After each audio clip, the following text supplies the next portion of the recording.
ममता बनर्जी ने दूसरे चरण की 29 सीटें छोड़कर सिर्फ नंदीग्राम पर फोकस किया है। तो ये इसलिए कि बीजेपी ने दीदी के लिए नंदीग्राम का चुनाव मुश्किल बनाने में कसर नहीं छोड़ी। दीदी के सामने शुभेंदु अधिकारी हैं, जिनके परिवार का यह गढ़ है। प्रचार के आखिरी दिन खुद गृह मंत्री अमित शाह नंदीग्राम पहुंच गए। मिथुन चक्रवर्ती को भी आखिरी दिन नंदीग्राम बुला लिया गया। केंद्रीय मंत्री धर्मेंद्र प्रधान एक हफ्ते से वहां पूरी रणनीति देख रहे हैं।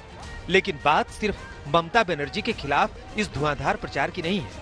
नंदीग्राम में ममता बनर्जी के लिए जो दो बड़ी चुनौती है, उनमें पहली चुनौती ये कि वोटों के ध्रुवीकरण को कैसे रोकेंगी, और दूसरी चुनौती ये कि सरकार के खिलाफ नाराजगी का जवाब क्या है। नंदीग्राम के पिछड़ेपन और टीएमसी से नाराजगी का ठीकरा तो दीदी शुभेंदु अधिकारी पर फोड़ रही हैं, जो पिछली बार यहीं से जीते थे और दीदी की सरकार में मंत्री भी बने थे। 3 বার হেরেছে, 2-3 বার পর হেরেছে, তারপর তৃণমূল ক্ষমতায় আসার পর থেকে সব জিততে শুরু করলো। এই হচ্ছে অতি লোভে তাঁতি নষ্ট, অতি লোভের এইটাই হচ্ছে অবস্থা। একদিন এমন দিন আসবে না ঘাটকা না ঘাটকা হয়ে ঘুরে বেড়াবে। शुभेंदु की यही बातें याद दिलाकर ममता बनर्जी नंदीग्राम में अपने वोट मांग रही हैं। लेकिन दीदी शुभेंदु अधिकारी और बीजेपी की एक और रणनीति में फंसी हैं, और ये रणनीति है नंदीग्राम में जय श्री राम के नारों पर हिंदुत्व की राजनीति का और ममता बनर्जी को हिंदू विरोधी साबित करने का। यही ममता बनर्जी के लिए बहुत बड़ी परेशानी है।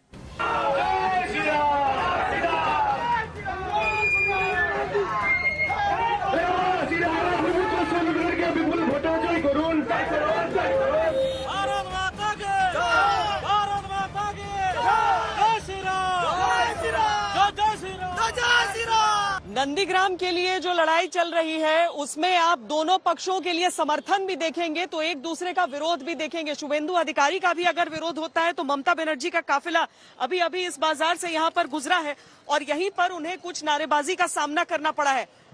क्या हुआ है यहाँ पे? ममता बनर्जी काफी देर रुकी रही है। ममता बनर्जी यहाँ से जा रहा था तो यहाँ समर्थक ने जय श्री राम बोला तो उन्होंने रुक गई थी, बातचीत उसके बाद कर रही थी। तो यहाँ पर इससे पहले भी हमने देखा था कि उनके विरोध के लिए दरअसल ये एक नारा बन गया है। तो यहाँ पर बताया जा रहा है कि और अभी भी आप वो गहमा गहमी, वो भीड़ भाड़ यहाँ पर देख सकते हैं। पूरी तरीके से जो लोग हैं ये कह रहे हैं कि ये क्या बीजेपी कार्यकर्ता थे या लोकल लोग हैं? कौन नारा लगा रहा था? लोकल लोग नारा लगा रहे हैं। आज जब ममता बनर्जी निकल रही थी तो फिर जय श्री राम का नारा लगाया है बीजेपी के कार्यकर्ताओं ने। तो ये इसका क्या मकसद है? क्यों ऐसा? It's a democratic country. Everyone is free to tell anything. जय श्री राम अगर वो श्री रामचंद्र को हेल करने के लिए बोलेंगे तो वेलकम है, बधाई है। लेकिन हमको लगता कि वो जय श्री राम बोलते किसी को टीज करने के लिए, ये तो लज्जा की बात है, शेमफुल बात है। Shame on them, shame on BJP. आखिरी दिन ममता बनर्जी के कैंपेन के दौरान नंदीग्राम में कम से कम 2 जगहों पर ममता बनर्जी के सामने जय श्री राम के नारे लगे।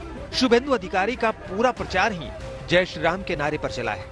शुरुआत में शुभेंदु अधिकारी और बीजेपी के कैंपेन में ममता बनर्जी पर तोलाबाजी, चिट फंड और कटमनी पर हमले हो रहे थे, लेकिन ये मुद्दा पीछे छूट गया और शुभेंदु अधिकारी के कैंपेन में बार बार ममता बनर्जी के लिए फूफी, खाला, बेगम, बंगाल के मिनी पाकिस्तान बन जाने और नंदीग्राम को जिहादियों से बचाने जैसी बातें होने लगी।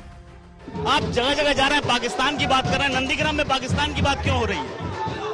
इसलिए जो गुंडागर्दी कर रहा है वो पाकिस्तान क्रिकेट में जीतने का बाद पटाखा फटाता है, वही ममता बेगम का सहारा है। इन बातों से हिंदू मुस्लिम वोटों के ध्रुवीकरण का खतरा ममता बनर्जी को भी बेचैन कर रहा होगा, क्योंकि नंदीग्राम का चुनावी समीकरण कुछ ऐसा ही है कि ये विधानसभा 2 ब्लॉक में बटी है। एक ब्लॉक में करीब 34-35% मुस्लिम है और दूसरे ब्लॉक में करीब 10 से 12% मुस्लिम है। पूर्वी मिदनापुर की 16 सीटों में अकेली नंदीग्राम सीट ऐसी है जहां पर कुल मिलाकर 34% मुस्लिम है और बाकी जगहों पर मुस्लिम आबादी 20% से कम है। यहाँ प्रभावशाली मुस्लिम चेहरे टीएमसी के साथ हैं। 2019 के लोकसभा चुनाव के हिसाब से देखें तो नंदीग्राम सीट उन 5 विधानसभा सीटों में एक थी जहां टीएमसी को 68,000 से ज्यादा वोटों की बढ़त मिली थी। ममता के मुस्लिम सपोर्ट को ही बीजेपी ने अपना हथियार बनाया और उन्हें हिंदू विरोधी साबित करने में जोर लगाया। लेकिन नंदीग्राम में पहले दिन ही ममता बनर्जी ने कह दिया था कि बीजेपी का ये कार्ड नंदीग्राम में नहीं चलेगा।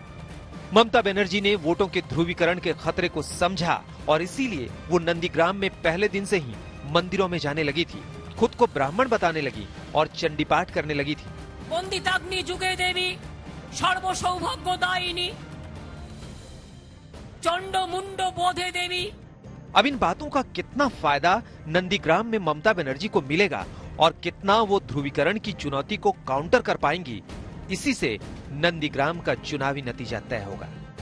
अनुपम मिश्र के साथ इंद्रजीत कुंडू, नंदीग्राम, आज तक।